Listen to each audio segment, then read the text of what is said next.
Olá a todas e todos.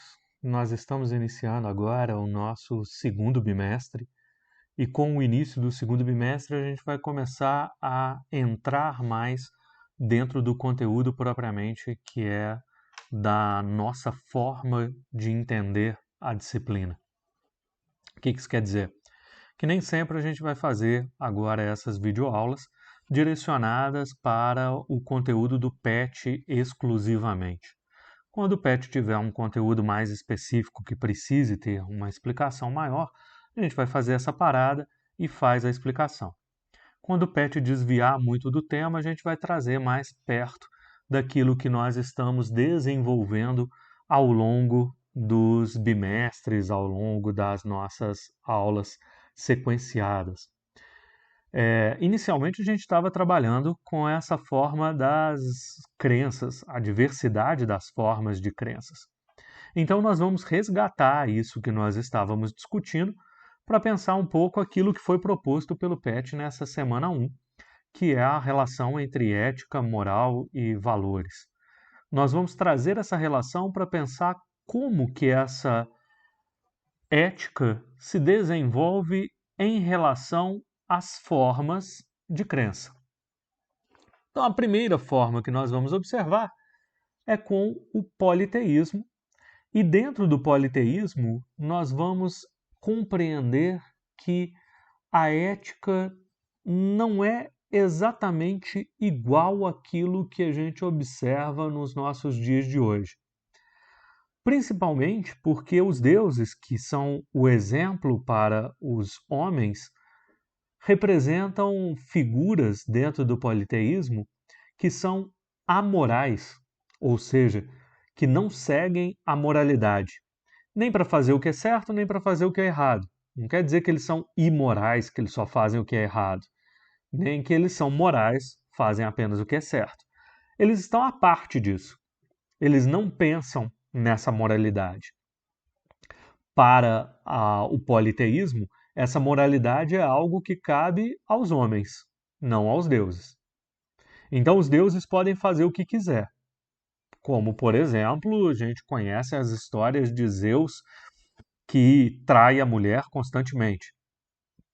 A mulher de Zeus é Hera e ele vive tendo filhos com várias outras mulheres, inclusive com outras mulheres casadas que não queriam ter filho com ele, e ele dá um jeito, como no caso da mulher de Anfitrião, ele se transfigura, porque os deuses podem fazer isso na mitologia, mudar de forma. Ele muda a forma dele para a forma do marido dela para poder ficar com ela. Isso não é considerado hoje em dia como algo digno de um deus fazer. Mas os deuses da Grécia Antiga faziam dessa forma. Os deuses do politeísmo, geralmente, ultrapassam essas leis humanas. Não agem de acordo com as leis humanas. Então, a ética que está envolvida dentro das religiões politeístas não é exatamente o mesmo tipo de ética, o mesmo tipo de moral que nós estamos pensando dentro das nossas religiões hoje em dia. Ali existe a possibilidade de buscar um Deus que esteja mais adequado à sua própria forma de pensar. Então, alguém pode dizer que prefere estar junto a Afrodite, que é uma deusa que pensa o amor, a beleza, acima de todas as coisas, e outro pode dizer que prefere estar ao lado de Atena, que pensa racionalmente, ao invés de pensar na beleza das coisas. Isso, por exemplo, vai estar por trás daquela história famosa da Guerra de Troia. A Guerra de Troia acontece por causa de um sequestro. O príncipe troiano vai até a Grécia e sequestra a princesa, que era mulher do Menelau, levando ela para Troia.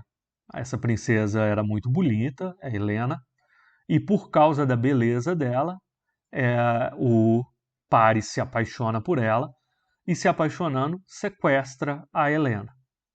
De um lado ficaram aqueles como Afrodite, que são a favor da beleza acima de tudo, então aprovavam o ato do sequestro, sequestrou uma mulher porque ela é bonita e porque se apaixonou por ela, tá certo, beleza, passa adiante. E do outro lado ficam outros deuses, como Atena, que pensa racionalmente. Não pode sequestrar alguém apenas porque achou ela bonita, porque ela tinha um outro marido e não ficou satisfeito, este marido anterior, com o sequestro que aconteceu com ela. Então, os deuses, inclusive, se separam. E os mortais podem escolher qual lado vão seguir, sem com isso estar sendo amoral.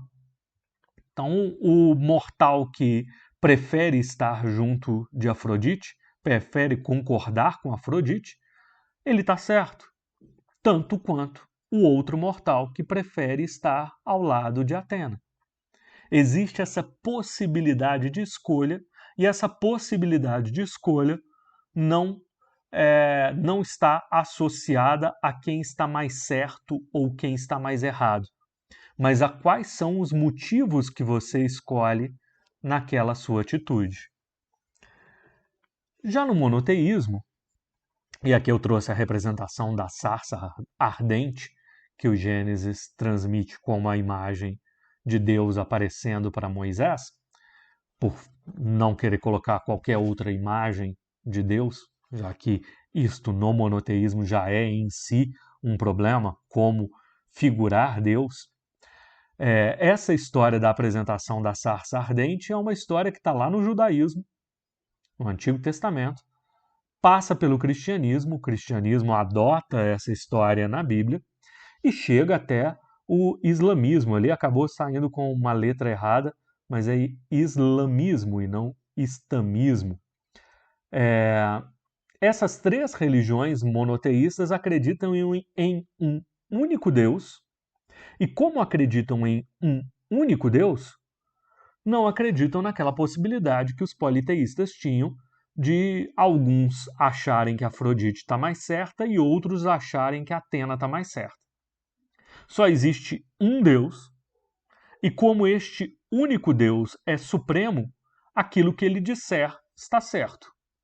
E quem quiser pensar de uma outra forma, necessariamente estará errado. Quem agir ao contrário do que Deus propõe, já está agindo inadequadamente e será punido por causa dessa sua escolha inadequada. Em algumas tradições, essa punição significa que vai para o inferno, em outras tradições monoteístas, que simplesmente será esquecido de Deus, não terá a presença de Deus. E não ter a presença de Deus para os monoteístas já é um problema gravíssimo. Então, todo monoteísta tem, já em si, uma noção do que é o certo e do que é o errado, diferente dos politeístas, em que as duas atitudes poderiam estar certas, dependia do Deus que você seguia. Aqui não. Aqui ou você está certo, está junto a Deus, ou você está errado, está afastado de Deus. E o que vai dizer o que Deus pensa são os livros sagrados. No caso do judaísmo, a Torá, mas também os livros sapienciais, os livros históricos e o Talmud posteriormente.